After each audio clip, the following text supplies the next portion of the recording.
వర్గమైనా సరే తెలంగాణలో అది ప్రభుత్వ ఉద్యోగస్తులు కానీ, ప్రభుత్వ విరామం తీసుకున్నటువంటి ఉద్యోగస్తులు కానీ, లేకపోతే మహిళలు కానీ, ఈరోజు మనం చూస్తూ ఉన్నాం. ప్రతిరోజు మనకు మహిళలపైన అత్యాచారాలు జరుగుతూ ఉన్నాయి రాష్ట్రంలో. ఏ వర్గం కూడా ఈరోజు భారతీయ జనతా పార్టీ చెప్పినట్టు గత భారతీయ జనతా పార్టీ పోల్చినట్టు రాష్ట్రాలకు పోలిస్తే తెలంగాణలో ఈరోజు ఏ వర్గం కూడా సంతోషంగా లేరు. అదే మన భారతీయ జనతా పార్టీ పరిపాలన రాష్ట్రాల్లో ఈరోజు అక్కడ ఉన్నటువంటి ఒక స్కీమ్స్, ఈరోజు పథకాలు ప్రజలకు డైరెక్ట్గా అందుతూ ఉన్నాయి.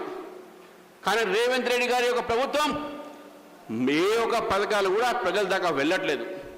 మధ్యాహ్నే చాలా పోతా ఉన్నాయి. ఈ ప్రభుత్వం కేవలము కాంట్రాక్టర్ల కోసము, కమిషన్ల కోసమే ఈ ప్రభుత్వం ఈరోజు మిత్రులారా. ఈ ప్రభుత్వం రాగానే ఏ ప్రభుత్వమైనా వచ్చినప్పుడు నిర్మాణంతో మొదలు పెడతారు. కానీ రేవంత్ రెడ్డి గారి ప్రభుత్వం రాగానే కూల్చివేతతో మొదలుపెట్టినట్టు ప్రభుత్వం ఇది. కూల్చివేతలతో ప్రభుత్వం మొదలుపెట్టారు. హైడ్రా పేరు మీద బీదవాడ ఇల్లు కూల్చడం జరిగింది. హైడ్రా పేరు మీద ఈరోజు ఎంతోమంది నిర్వాసన చేశారు. బ్యాంకు లోన్లు ఇచ్చి కష్టపడి ఒక తరగతి కుటుంబము, ఒక బీద కుటుంబం ఇల్లు కట్టుకుంటే నీ ప్రభుత్వం రాగానే వాళ్ళ ఇల్లు కూలగొల్చారే, దీని ఉసురు తప్పకుండా తగులుతుంది రేవంత్ రెడ్డి గారి యొక్క ప్రభుత్వానికి.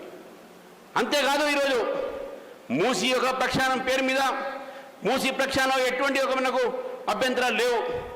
కానీ దాని పేరు మీద గాంధీ సౌరవరం పేరు పెట్టి లక్షల కోట్ల రూపాయలు ఖర్చు పెట్టి అక్కడ ఉన్నటువంటి ఒక ప్రజల్ని నిర్వాసితులు చేసి ఈరోజు ఈ మూసీ ప్రక్షాళన చేస్తూ ఉంటే, మీరు ముందు మూసీ ప్రక్షాళన చేయండి, తర్వాత గాంధీ సరోవర్ చేయండి. అంతేగాని మూసీ ప్రక్షాళన చేయకుండా గాంధీ సరోవర్ కడతా అంటే అది కూడా కాళేశ్వరం లాంటి ప్రాజెక్ట్ అని చెప్పి తెలియజేస్తాను మిత్రులు.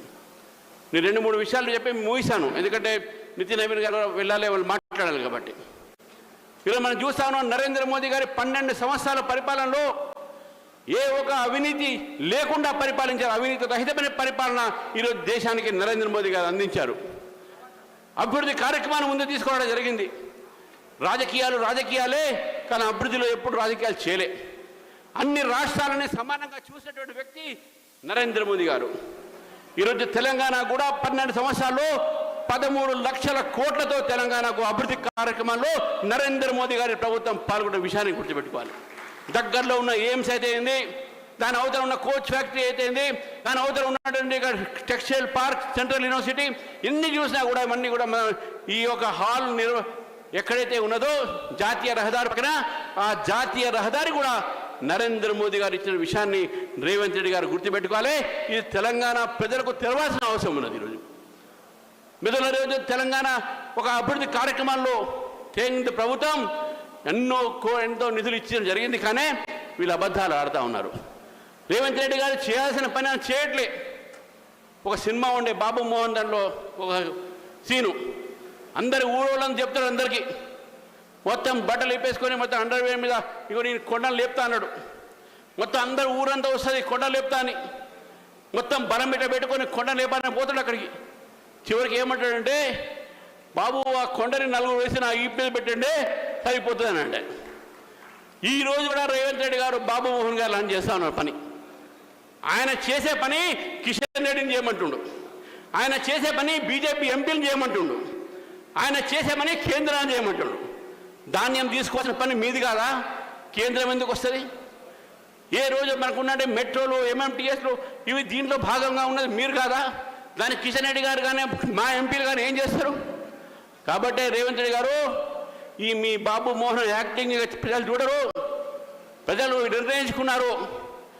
మీరు కూల్చివేతతో మొదలుపెట్టినటువంటి మీ ప్రభుత్వాన్ని కూడా కూల్చివేయడానికి ప్రజలు సిద్ధంగా ఉన్నారు అనే విషయాన్ని చెప్తా ఉన్నాను. అంతేకాదు బీఆర్ఎస్ ప్రభుత్వం, బీఆర్ఎస్ కూడా నేను చెప్తా ఉన్నాను, మీరు కాంగ్రెస్ పార్టీ ఇద్దరు చేస్తున్న నాటకాలు, మరి మీ మధ్యవర్తి వహిస్తున్నటువంటి ఒక ఎంఐఎం పార్టీ, ఈ ఎంఐఎం, బీఆర్ఎస్, కాంగ్రెస్, ఈ 3 పార్టీలు కూడా ఒకటే చెప్తా ఉన్నాను. ఈ 3 పార్టీలు కూడా ఉమెన్ రిజర్వేషన్ వ్యతిరేకించారు. ఈ 3 పార్టీలు కూడా డీలిమిటేషన్ వ్యతిరేకిస్తున్నారు. ఈ 3 పార్టీలు కూడా హైదరాబాద్లో, తెలంగాణలో హిందూ దేవాలయాలపైన, హిందువులపైన అత్యాచారం జరుగుతుంటే ఈ 3 పార్టీలు కూడా నోరు మూసుకొని కూర్చున్నది ఎవరైనా మాట్లాడిందంటే అది కేవలం భారతీయ జనతా పార్టీ మాత్రమే మాట్లాడారు. మన జిల్లాలో కూడా ఎన్నో గుళ్ళపైన పగలగొట్టడం జరిగింది, ఎన్నో దేవి దేవాలయాల బొమ్మలు కూడా పగలగొట్టడం జరిగింది.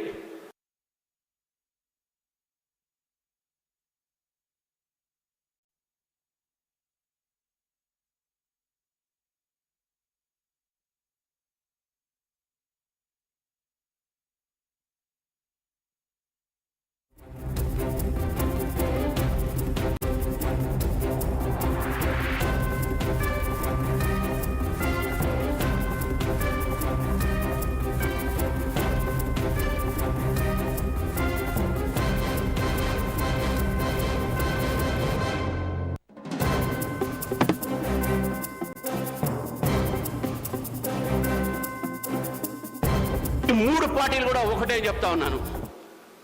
ఈ మూడు పార్టీలు కూడా ఉమెన్ రిజర్వేషన్ వ్యతిరేకించారు. ఈ మూడు పార్టీలు కూడా డీలిమిటేషన్ వ్యతిరేకిస్తున్నారు. ఈ మూడు పార్టీలు కూడా హైదరాబాద్లో తెలంగాణలో హిందూ హిందువులపైన అత్యాచారం జరుగుతుంటే ఈ మూడు పార్టీలు కూడా నోరు మూసుకొని కూర్చున్నది ఎవరైనా మాట్లాడిందంటే అది కేవలం భారతీయ జనతా పార్టీ మాత్రమే మాట్లాడారు. మన జిల్లాలో కూడా ఎన్నో గుళ్ళపైన పగలగొట్టడం జరిగింది, ఎన్నో దేవి దేవాలయాల బొమ్మలు కూడా పగలగొట్టడం జరిగింది. అవకాశం ఇస్తే నరేంద్ర మోదీ గారి ప్రభుత్వం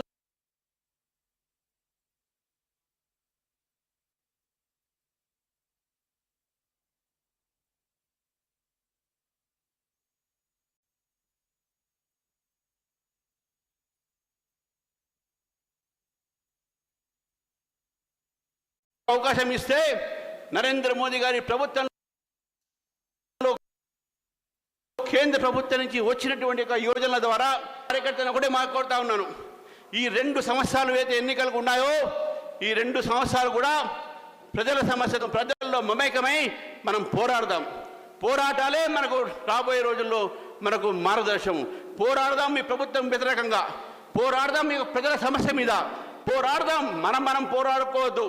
మనకు ఉన్నటువంటి ఒక టీం బీజేపీ కలిసి రేపు రానున్న రోజుల్లో ప్రజల మక్కడి నుంచి ప్రజలతో నిలబడి ఈ ప్రభుత్వం వ్యతిరేకంగా పోరాడదామని చెప్పి తెలియజేస్తూ మరొకసారి ఈ యొక్క కార్యక్రమానికి మీరందరూ వచ్చారు. మొదటి యొక్క కార్యవర్గ సమావేశం కాబట్టి మీ అందరికీ కూడా నేను అభినందన తెలుపుతూ ముగిస్తున్నాను. భారత్ మాతాకి జై. జై శ్రీరామ్.